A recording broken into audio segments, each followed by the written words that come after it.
Tapos na ang Holy Week, okay? Pero its message lives on. Nabuhay na muli si Jesus. Ay, napuno tayo ng pag-asa, ng tuwa, at na-renew na naman ang ating pananampalataya. Station of the Cross, prosesyon. Tinanong ko pa kay Sister Ems kung ano yung tawag dun sa palipat-lipat na simbahan kasi nakalimutan ko talaga, bisita iglesia. Tapos Mm. pabasa, pero sa area namin wala akong narinig na pabase. Parang bihira na po. So pag Holy Week, madali tayong matouch eh. Napaka-solemn o sacred ng Holy Week para sa atin. Ah, sa ating mga Katoliko kasi ginugunita natin yung araw na binigay sa atin ng Diyos, yung ng Diyos Ama, yung kanyang bugtong na anak. Naalala ko nung araw, ang tanong ko, paano natubos tayo sa kasalanan nung namatay siya sa krus? Hindi ko maintindihan eh, nung kabataan ko, para bang, okay, mahal na araw, nabuhay, namatay siya, nabuhay, tinubos tayo. Paano nangyari yun? Hanggang sa napunta ako sa community, natutunan ko na ang pagkamatay pala ni Kristo ay fulfillment sa Old Testament sacrifices. Sa Old Testament kasi, people offered animals to God to atone for sins. Nasa Leviticus chapter 16 po yan. Jesus offered himself as the perfect sacrifice for all humanity. No more animals needed. Naalala ko yung Passion of Christ, Passion of Christ na nasa Netflix.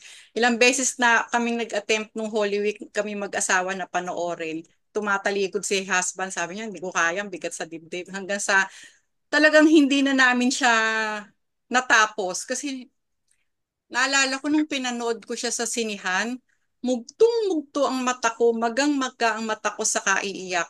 Kasi yung kada hagupit sa kanya na sumasama yung laman niya, para bang nararamdaman ko yun, ganon. Sabi nga sa tuwing nagkakasala tayo, hinahagupit natin si Kristo. Ephesians chapter 4 verse 30. Yung sins kasi natin, it caused grief to the Holy Spirit, to God, to Jesus. We hurt the heart of God every time na nagkakasala tayo. Nawa, lagi nating maalala, bago tayo gumawa ng kasalanan, isipin natin na pinapako na naman natin siya sa tuwing tayo magkakasala.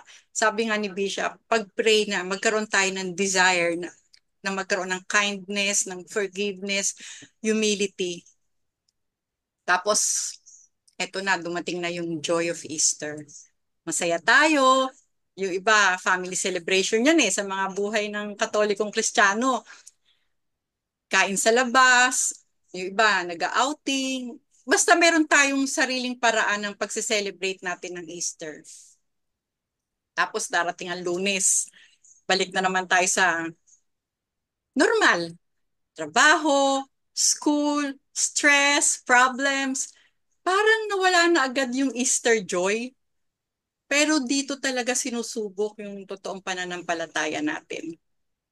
Hindi lang sa kilig ng mga okasyon, hindi lang yung pag nanonood tayo pag Holy Week, buhay ng mga santo, o kaya yung kay Jesus Christ na naiiyak tayo, natatouch tayo, kung paano yung sakripisyo nila, kung paano nila pinaglaban ang pananampalataya nila para sa kapurihan ng Diyos.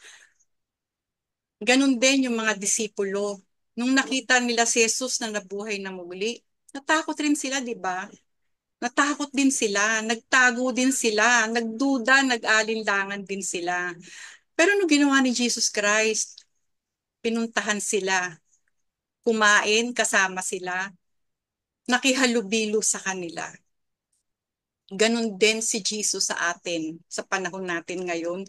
Tinutugunan din niya tayo kung ano ang sitwasyon natin, kung anong kalagayan natin. Faith doesn't end at the empty tomb. Doon pa lang talaga nagsisimula. Hindi na natili si Jesus sa libingan. Nabuhay siya, bumangon, lumabas, nagpakita sa mga disipulo. Tayo rin, kasi pinadala niya by twos ang mga apostoles kasi may mission to spread the good news. ganun din tayo. May mission din tayo. Hindi lang para alalahanin ang kwento, kundi para isabuhay ito. Sa kabila ng pinagdadaanan natin, alam ko bawat isa na nandito, yung nakikinig ngayon o nanonood sa YouTube channel natin, may kanya-kanya tayong pinagdadaanan. Pero sa kabila nito, tinatawag tayo ng Panginoon na bumangon. Bumangon tayo sa pagkakalugmok natin, maaaring sakit, problema sa pera, sa trabaho, problema sa relasyon.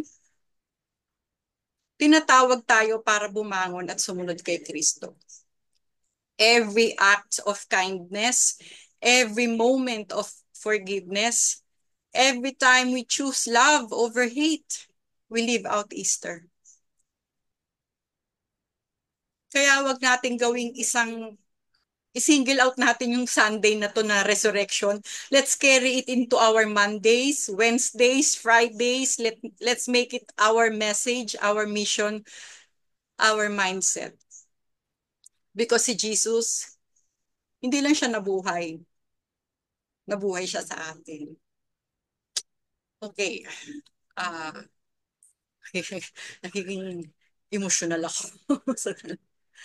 Dali. Ito na naman ako, mag-share na naman. Paano nga ba ire? Sandali po.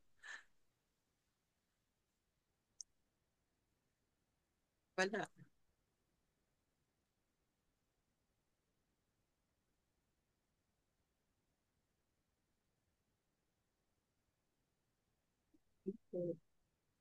Share. Ayan. Living the resurrection.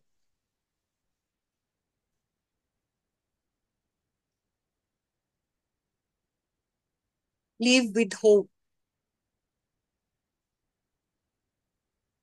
Praise be to God and Father of our Lord Jesus Christ. In his great mercy, he has given us new birth into a living hope through the resurrection of Jesus Christ from the dead. 1 Peter chapter 1 verse 3. Pagkatapos ng resurrection, the disciples who were once fearful and hiding, naging bold sila at naging matapang sila. Si Peter na dininay niya si Jesus 3 times. Nag-preach siya boldly at Pentecost, leading thousands to Christ. Jesus conquered death. Natalo na ni Kristo ang kamatayan. Kaya walang sitwasyon na hopeless. Lahat ng sitwasyon natin, kahit ano pa yan, may pag-asa. We must face our challenges and fears with a living hope. Knowing that even in suffering, God can bring new life. Paano? By transforming pain into purpose. Kung paano yung cross, symbol of death, ginawa niyang path patungo sa resurrection. Sa trials natin, shaping our characters, deepens our faith, and opens doors we never imagined. Parang si Saul, di ba? Si Paul, Saint Paul. Persecutor siya ng mga Christian na naging apostle. Siya yung sinasabing instant conversion, di ba? Sa road to Damascus. Nakaranas siya ng pagkakulong, gulpe, hardships, pero ginamit siya ng Panginoon to spread the gospel to the Gentiles. Si Paul, ang laki ng role niya sa pagpipreach ng gospel sa mga Gentiles. Kaya, minsan siguro natatanong natin sa sarili natin, kung ano man ang sitwasyon natin ngayon, kung ano man dala natin ngayon. Lord, paano ka ba mag-glorify dito? Ano ang mensahe mo? Bakit nangyayari sa amin ito? Magtatanong tayo, di po ba? Pero pag ang tiwala natin sa Panginoon, buong buo, hindi man na maliwanag ang sagot, nagiging magaang kung ano man ang dala natin. Dahil alam natin na ang tinatahak natin yung landas na papunta sa Kanya. Live with joy. When they saw the Lord, they were filled with joy. John chapter 20:20. Si Mary Magdalene, she was weeping outside the tomb, thinking all was lost, nawala na lahat. Pero nung na-encounter niya si risen Jesus, yung sadness niya naging overwhelming joy. Takbo siya kaagad para ikalat ang magandang balita. Naalala ko yung yung sermon ng pari nung araw na kaya daw sa babae una nagpakita si Jesus Christ kasi daw madaling kakalat yung balita. Ang mga joke ng mga pari nung araw. Ah, tayo, paano tayo magiging messenger ng resurrection? Speak about what God has done for you. In simple words, share mo kung anong ginawa ni Jesus sa'yo. Share mo kung paano binago ng Panginoon ang buhay mo. Share mo kung paano naging magaang ang daladala mo. Ako siguro yung sa kabila ng mga witnesses ko, siguro yung isang strength ko, yung alam niyo yan, brothers and sisters, na pag nasa isang lugar ako, hospital or any public place, I'll see to it na si Lord ikakampanya ko. Siguro yun yung isang gift ni Lord sa akin. Every day we can choose joy, kahit mahirap daw. Sabi nga, ang joy, kung gusto mo maging masaya, it's always a choice. Kung gusto mo maging malungkot, it's a choice. Kasi sabi nga yung resurrection, sinabi sa atin na yung kalungkutan nararamdaman natin, it's not the end of the story. Number 3, live in forgiveness. If you forgive anyone's sins, their sins are forgiven. If you do not forgive them, then they are not forgiven. John chapter 20, verse 23. Si Jesus, hindi niya ni-rebuke si Peter for denying him 3 times. 3 beses siyang itinanggi ni Pedro, pero hindi niya yun. He didn't take that against Peter. Bagkus tinanong pa niya, do you love me? Di ba yun ang tanong niya? 3 beses din niyang tinanong yung kay San Pedro. The reason Lord invites us to forgive ourselves and others. Sabi, hindi daw tayo dapat maging papait, mapakla, bitter. Resurrection living means offering and receiving forgiveness daily. Dapat daw araw-araw nagpapatawad ka. Easier said than done. Kaya we need the grace of God to do this. Bago pa dumating si Jesus Christ, di ba, ang isang classic example ng forgiveness si Joseph. Di ba, binitrade siya ng mga brothers niya. Ang sakit sa kanya noon, nakulong siya, nagdusa siya dahil sa sarili niyang mga kapatid, dahil sa sarili niyang dugo. Much more siguro pag asawa mo o anak mo ang nagkanulo sa'yo, siguro mas masakit yun. Ano? Pero instead na maging bitter si Joseph, he chose to forgive. Pinatawad niya yung mga kapatid niya. Alam naman natin ang storya ni Joseph the Dreamer. Gusto kong i-segue. Gusto kong bigyang pansin tong Hala, nawala. Sandali po.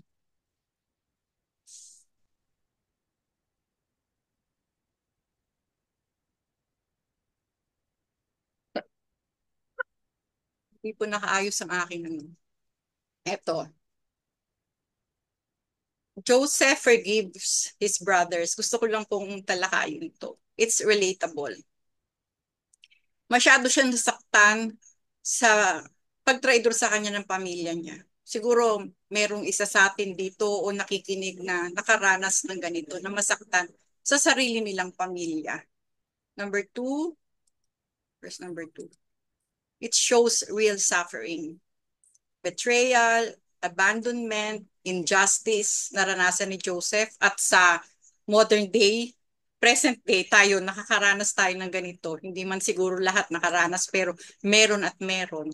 It ends with a powerful message of hope. God intended it for good.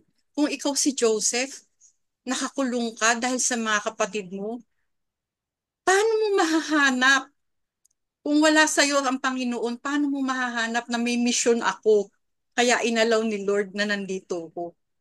Ang bigat ng faith, napakalalim. Sana pagkaloob sa atin ni Lord to. Number 4, it teaches that forgiveness is not pretending it didn't hurt, but trusting God's bigger plan. Sometimes, yung people na, mga tao nagmamahal sa'yo, questionin yung decision mo, sasabihin, tanga ka, sa paningin nila. But like Joseph, kailangan mag-trust tayo sa Panginoon. Alam natin na kung meron mang masamang pinlano sa atin ng ibang tao, Diyos na ang bahala sa kanila.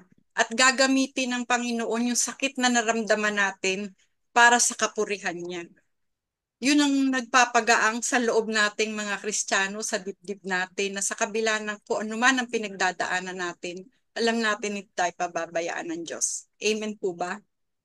Amen. Okay, asa na tayo? Number 3. Number 4, live with courage. Mabuhay daw ng may tapang, but you will receive power when the Holy Spirit comes on you and you will be my witnesses. Acts chapter 1 verse 8.